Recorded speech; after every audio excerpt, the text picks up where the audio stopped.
शांति। और आज हम सुनेंगे प्राण प्यारे अव्यक्त मूर्तधारी मीठे मीठे अव्यक्त बाप दादा की रिवाइज कोर्स की ज्ञान मुरली। तारीख है 22/11/87 और आज की ज्ञान मुरली का शीर्षक है मदद के सागर से पदम गुना मदद लेने की विधि। कैसे हम मदद पदम गुना बाबा से लें, तो उसके लिए हम क्या करें। तो आइए सुनते हैं मुरली के अंदर क्या बाबा ने बताया है। तो आज बाप दादा अपने चारों ओर के हिम्मतवान बच्चों को देख रहे हैं। हाँ, साधु संत ऋषि मुनि उन्होंने भी जो हिम्मत नहीं की पवित्रता की, वो बाबा के ब्राह्मण बच्चों ने की। तो बाबा ऐसे हिम्मतवान बच्चों को देख रहे हैं। आदि से अब तक हर एक ब्राह्मण आत्मा हिम्मत के आधार से बाप दादा के मदद की पात्र बनी है। बाबा कहते हैं हम जब से ब्राह्मण बनते हैं ना, जन्म होता है हमारा ब्राह्मण का, यानी हम बाबा के बच्चे बनते हैं, तब से लेकर के अब तक हम हिम्मत रखते हैं और बाबा हमें मदद करते आए हैं। तो हमने हिम्मत रखी है, तब हम बाबा की मदद के पात्र बने हैं या योग्य बने हैं। इसीलिए हिम्मत रखना अति आवश्यक है। हिम्मत बच्चे मदद बाप, इस वरदान के प्रमाण पुरुषार्थ में नंबरवार आगे बढ़ते रहे हैं। और बाबा ने ये जो हम बच्चों को महावाक्य दिया और हम बच्चों को हिम्मत दी कि तुम बच्चों की हिम्मत मदद मुझ बाप की, तो हम बच्चों ने हिम्मत की और उसी हिम्मत से हम चल रहे हैं।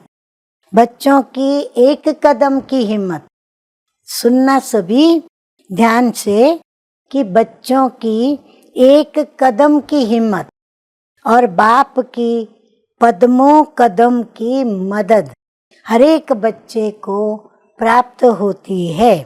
क्योंकि ये बाप दादा का वायदा कहो, वर्षा कहो, सब बच्चों के प्रति है।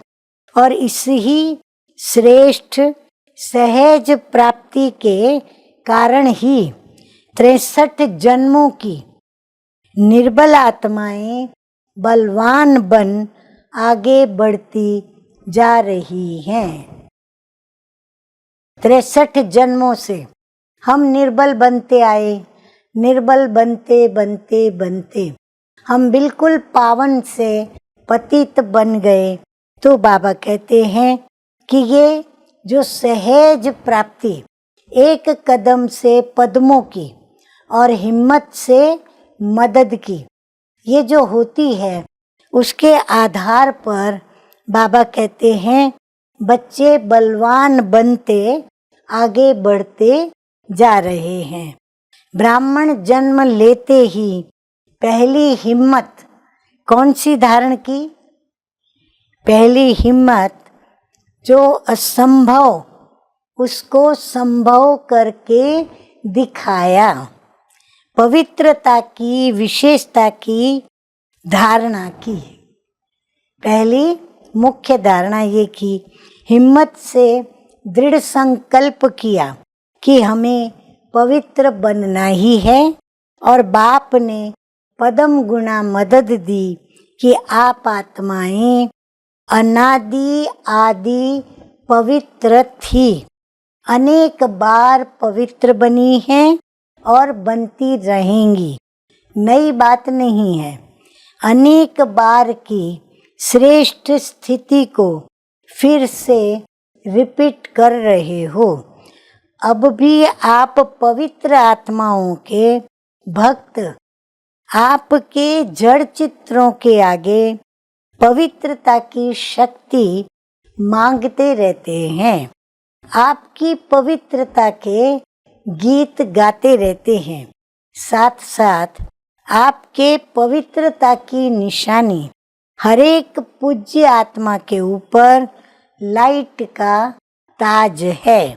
ऐसे स्मृति द्वारा समर्थ बनाया, अर्थात बाप की मदद से आप निर्बल से क्या बन गए? बलवान बन गए। अच्छा, अभी हम सुनेंगे याद प्यार। तो अव्यक्त प्यारे मीठे मीठे बाप दादा याद प्यार देते हुए बोले, चारों ओर के हिम्मत वाले बच्चों को सदा बाप की मदद प्राप्त करने वाली आत्माओं को सदा विधान को जान विधि से सिद्धि प्राप्त करने वाली श्रेष्ठ आत्माओं को सदा ब्रह्मा बाप समान अंत तक पढ़ाई और पुरुषार्थ की विधि में चलने वाली श्रेष्ठ महान बाप समान बच्चों को बाप दादा का याद प्यार और नमस्ते। वरदान सतगुरु बाबा का, बाप समान अपने हर बोल व कर्म का यादगार बनाने वाले दिल तख्त नशीन सो राज्य तख्त नशीन भव। मीठे मीठे बाबा कहते हैं कि जैसे बाप के द्वारा जो भी बोल निकलते हैं वो यादगार बन जाते हैं, ऐसे जो बाप समान हैं वो भी जो बोलते हैं वो सबके दिलों में समा जाता है, अर्थात यादगार रह जाता है। वो जिस आत्मा के प्रति संकल्प करते हैं तो उनके दिल को लगता है। उनके दो शब्द भी दिल को राहत देने वाले होते हैं। उनसे समीपता का अनुभव होता है, इसलिए उन्हें सब अपना समझते हैं। ऐसे समान बच्चे ही दिल तख्त नशीन सो राज्य तख्त नशीन बनते हैं। स्लोगन है, अपनी उड़ती कला के द्वारा हर समस्या को बिना किसी रुकावट से पार करने वाले उड़ता पंछी बनो। अच्छा, ओम शांति।